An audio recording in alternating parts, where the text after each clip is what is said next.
নমস্কার বন্ধুরা, রিপাস ডিমের সকলকে স্বাগত। তো আজকে হচ্ছে একাদশীর দিন। তো সকালবেলা স্নান-টান করে সকল কাজ-টাজ শেষ করে রান্নার কাছে আসছি। আজকে রান্না তেমন হবে না, কারণ আমরা ৩ জনে একাদশী ছিলাম আছি। তো সে কারণে ভাবতেছি একটু এক্সট্রা কাজগুলো করে নিই। তো জিরাগুলো একটু গুঁড়া করে নিই। তো জিরাগুলো ভেজে একটু হেমালদের সাথে করার চেষ্টা করলাম। সেটাতে পুরা হলো না। পরে পাটাতে করলাম। করে দেখো এই যে কোটাতে ভরে, ছোট্ট একটা কোটাতে ভরে নিয়েছি। বেশি জিরা ছিল না, যতটুকু ছিল ততটুকুই করলাম। আর একটু আর কাঁচা জিরা রাখলাম, যে একটু রান্না-টান্না কাজে সম্বরটা দেওয়ার লাগে, তো সেটা রেখে দিলাম। তো জিরাগুলো গুঁড়া করে নিয়ে কোটাতে এখন ছোট্ট, ছোট্ট কোটাতে রেখে দিব। দিয়ে পরে যখন অন্য সময় রান্না করব সে সময় আরকি ব্যবহার হয়। পুরাটা ভরে নাই। দেখো অল্প বেশি তো ছিল না জিরা, তো সেই কারণে এই অবস্থা। অন্য সময় রান্না করার সময় দিলে আর করার ঝামেলাটা থাকে না। তো তারপরে এখন একটু সবজি বলতে একটু আলু ফ্রাই করে নেব। ঘি দিয়ে একটু আলু ফ্রাই করে নিচ্ছি। কারণ আর একটু সবজি করে নেব। মেয়ে একটু খাবে, আলু ফ্রাইটাই পছন্দ করে, সবজি মোটে খেতে চায় না। তো তারপর একটু সবজি করতেছি, যেহেতু সবাই একাদশী থাকতেছে আর তোমার দাদাও বাইরে যেহেতু মার্কেটে গেছে। তো বাড়ি থেকে আসার সময় দেখো কলা নিয়ে আসছে, আমাদের বাড়ির গাছের কলা, তো সেটাই নিয়ে আসছে। আর এদের দাদাও আসছে, তো খেতে দিলাম। তো খেতে, খেতে ক্লান্ত হয়ে গেছে। মানে যেহেতু ওইভাবে তেমন ও খাইতে পছন্দ করে না। সবজিটা একটু নরম, নরম মানে একটু জল, জল থাকলে সেটাকে খাইতে পছন্দ করে।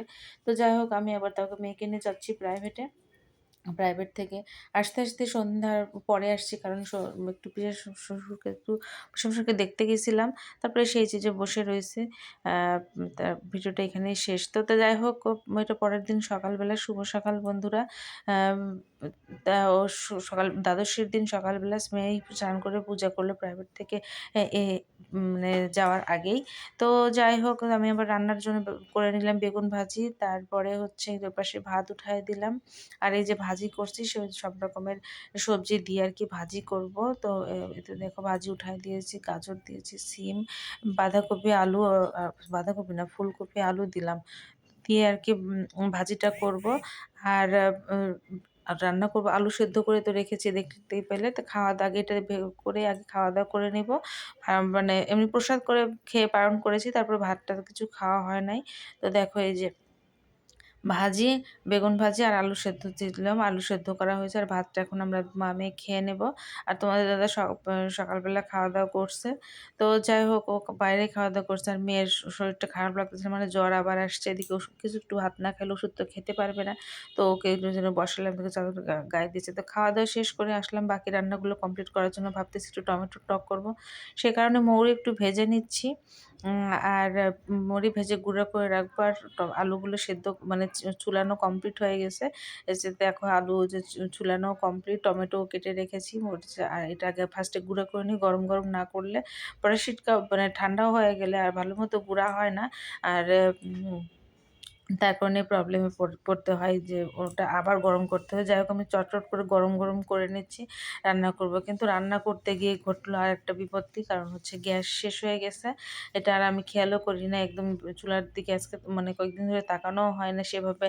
আ ব ব আগুনের দিকে খেয়াল করলে অবশ্য বোঝা যায় যে দেখো কেটে রেখেছি, কিন্তু এগুলো রান্না করতে পারলাম না।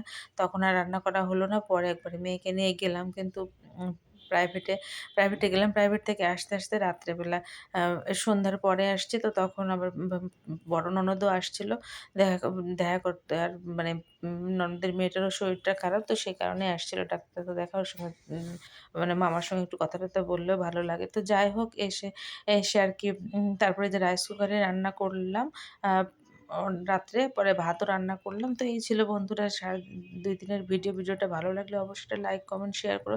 সবাই সুস্থ থেকো, ভালো থেকো। পরবর্তী ভিডিও দেখার আমন্ত্রণ জানিয়ে ভিডিওটি এখানেই শেষ করছি। তো নতুন বন্ধুরা অনেক, অনেক স্বাগতম এবং ধন্যবাদ।